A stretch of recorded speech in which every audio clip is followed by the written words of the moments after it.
भएको छ त्यसलाई हो त्यो भ्रम हामीहरू त्यो चाहिँ भ्रम तपाईँले चिर्दिनु भयो त्यति नै काठमाडौँको चाहिँ खोला छेउको सार्वजनिक जग्गा हो क्या हजुर त्यो काठमाडौँको चाहिँ खोलाको जग्गा हजुर काठमाडौँको त्यो खोला छेउमा बसेको चाहिँ उहाँहरूको लागि हो क्या हजुर बाढी आउँदाखेरि त्यो उहाँहरू बसेको बस्ती भन्दा माथिसम्म आउँछ क्या हजुर अनि हरेकचोटि बर्खा लाग्दा असारमा चाहिँ उहाँहरूलाई निकालेर अर्को ठाउँ लानुपर्छ नि त काठमाडौँमा गर्न खोजेको चाहिँ उहाँहरू जोखिममा बस्नु भएकोलाई सेफ ठाउँमा राख्नु पर्यो भनेको तर त्यसको गलत नेगेटिभ चाहिँ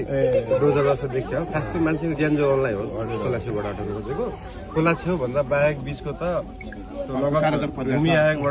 आयोगबाट लगत सङ्कलन गरेर नेपाल सरकारले दिने हो कि जग्गा नेपाल सरकारले दिनुपर्छ त्यो स्थानीय सरकारको सिफारिसमा नेपाल सरकारले दिने हो कि जस्तो यहाँको त रियल हो नि यहाँको त 40-50 वर्ष अगाडिदेखिको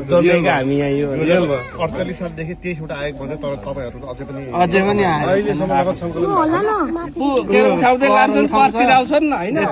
भर्खर तपाईँको यो सरकार ढल्नुभन्दा अगाडि पनि हामीहरूले भूमि आयोगबाट आइवरी फर्म भरेर सबै गरेर पैसा कर सबै तिरेको छ हामीले तिर्नुको लागि मैले त्यो भनेको थिएँ त यो चाहिँ भूमि आयोगमा चाहिँ पार्टीको मान्छे टिका लगाएर सुनेको मैले हेरेको थिएँ तपाईँको आफ्नै पार्टीसँग नजिक भएकोले चाहिँ लाल पूर्जा भए पनि अर्को लाल पूर्जा पाउने भयो हजुर जिन्दगीमा लाल पूर्जा नभएकोले कहिले पनि नपाउने भयो क्या त्यो सिस्टम चाहिँ सुधार्नु पर्यो भन्ने कुरा हो क्या वासीलाई विस्थापन गर्ने होइन व्यवस्थापन गर्ने हो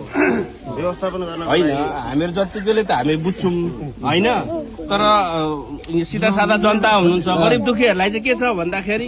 एउटा भएको झुक्रो पनि उठाइदिन्छ भनेर सबैलाई भ्रम छ तर हामीहरूले त सकेसम्म हामीहरूले त सम्झाइरहेको सम्झाउनुको लागि त होइन त्यही भएर हामी आएको छौँ हामी कसलाई के छ भ्रमहरू चिर्दै जानुपर्छ हामी यसमा पनि पुगिसकेको छौँ कि सर बरु उठाए पनि उठाउँछौँ तर यसपालि चाहिँ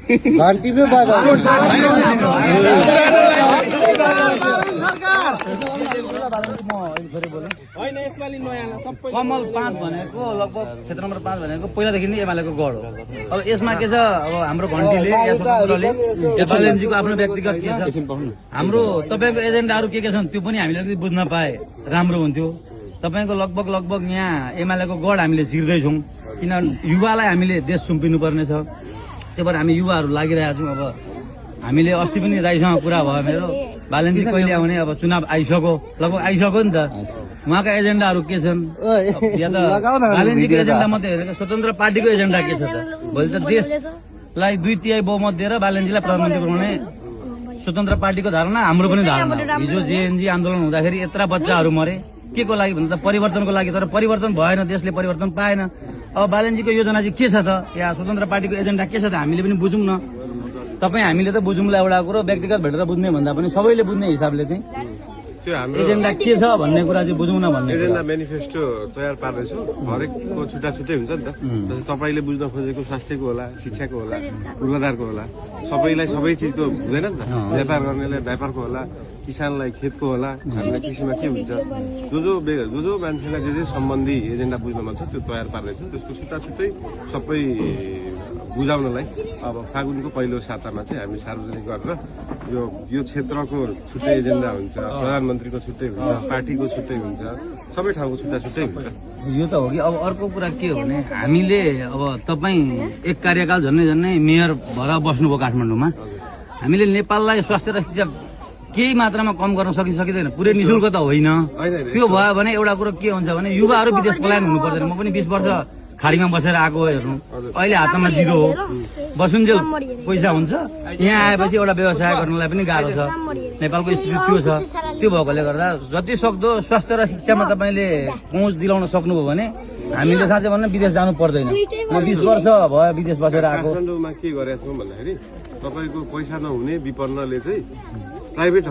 स्कुलमा पनि 10% सिट कक्षा कोठामा 100 वटा सिट छ भने 10 वटा सिट चाहिँ विपन्नले पाउँछ थाहा पाउनु भएको छ होला त्यो फेरि देशभरिकाले पाउने हो कि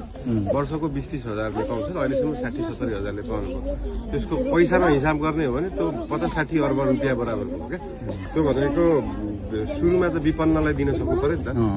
100% फ्री त हाम्रो संविधानमा लेख्नु त लेख्यो बजेट छैन 19 खर्ब बजेटले 100% पैसा हुनेलाई पनि फ्री भन्ने चाहिँ हुँदैन। तर हुनु चाहिँ के पर्यो भन्दाखेरि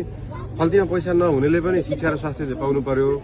पैसा अलिकति धेरै हुनेले व्यापार गर्न पाउनु पर्यो क्या, जोसँग जे छ त्यही गर्नु पाउनु पर्यो नि त। तर शिक्षा र स्वास्थ्य चाहिँ सबैले पाउनु पर्यो भन्ने कुरा चाहिँ हो। बिस्तारै बिस्तारै जाने हुन्छ। अब यो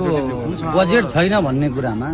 हामीले प्रदेश संरचना खारेज गर्यौँ भने बजेट त हामीसँग इनफ हुन्छ नि। होइन, बजेटमा त्यो प्रदेश संरचना धेरै खर्च छ नि प्रदेशमा त। छैन छैन, त्यो न्यून खर्च, त्यो कलममा जाने न्यून खर्च हो क्या त्यो। त्यो भत्ता पनि एउटा सत्ता भ्रम हो अब क्या। सुकिया गर्दा धेरै खर्च छ नि वालेन्जी। त्यो होइन, मन्त्रीले सांसदले खाएको तलब होइन क्या, तिनीहरूले अरू बाहिर गरेर बेच्ने स्टुडियो हो। भ्रष्टाचार गरेको अहिले हामी निस्किन्छौँ है।